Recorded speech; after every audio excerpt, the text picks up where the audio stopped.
नमस्कार मित्रांनो, माझं नाव श्रीकृष्ण सकाराम दुरी गावचं नाव आहे आणि उर्फ बाळादुरी फेमस. तर आत्ता बघा, हे तुम्हाला मी एक माहिती देतो आहे झाडूबद्दल.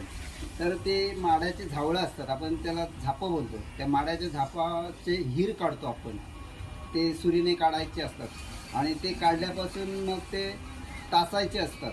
असे सुरीने आपण तासून झाल्याच्या नंतर मग ते त्याची वेणी घालतो आपण. जशी केसाची वेणी घालतो तशी वेणी बांधायला लागते आणि नायलनच्या दोरीमध्ये ते आपण त्याला दोरी टाकून त्याला ओढणी म्हणतात. विणतेवेळी ते रशी टाकून ते टाईट ओढतो. आता ही झाडं बनवले ते बघा, पहिल्या वेळेत माझं फणसाचा धंदा सीझनला असता.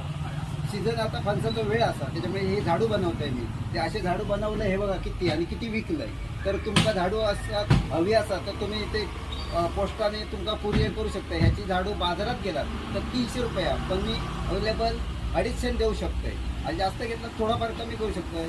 ते ही लहान मुलापासून मोठ्या मुलापर्यंत हातात धरते वेळी बघा, एक त्रास होणार नाही. हलकी फुलकी झाडू आहे आणि दिसायला पण त्याचे आकर्षक आहे. बघा, ही झाडू बाजारात पण तुम्हाला अशी भेटणार नाही.